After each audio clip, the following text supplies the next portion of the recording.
Nama saya Muhammad Irsyadun Iqbal. Saya dari program studi bisnis digital.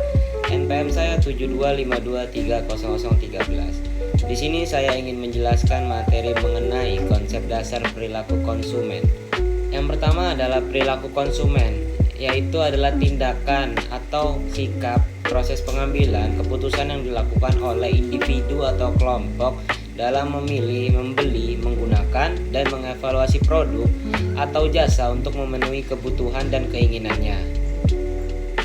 Perilaku ini mencakup semua aktivitas yang dilakukan sebelum dan sesudah pembelian. Contoh, seseorang membeli kopi di kafe atau membuat kopi instan di rumah. Keputusan ini dipengaruhi oleh rasa, harga, waktu, dan gaya hidup. Yang kedua adalah tujuan mempelajari perilaku konsumen.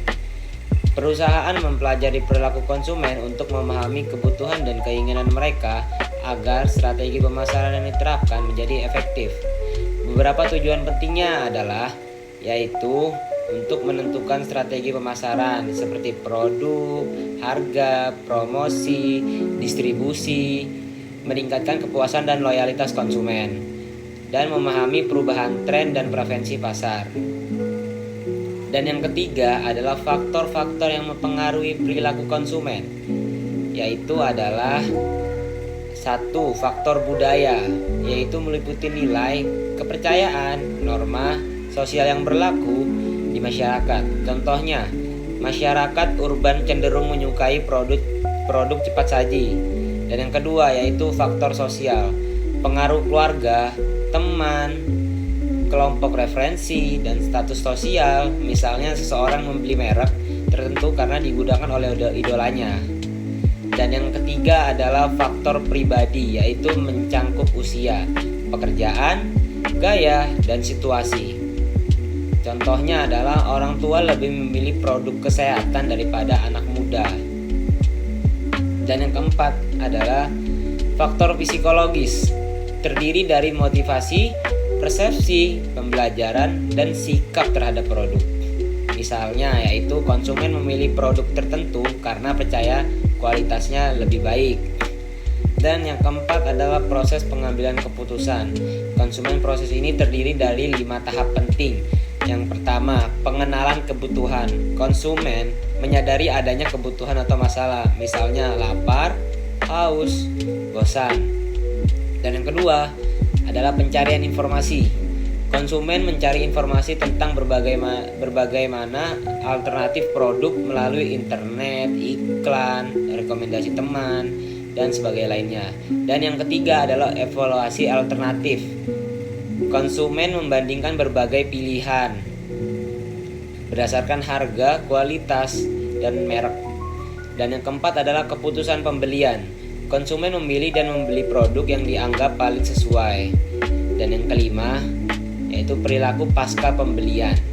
Setelah membeli, konsumen akan menilai tingkat kepuasan terhadap produk yang dibeli. Jika puas, mereka cenderung membeli ulang atau merekomendasikan kepada teman. Dan jika tidak puas, ya mereka tidak akan membelinya lagi.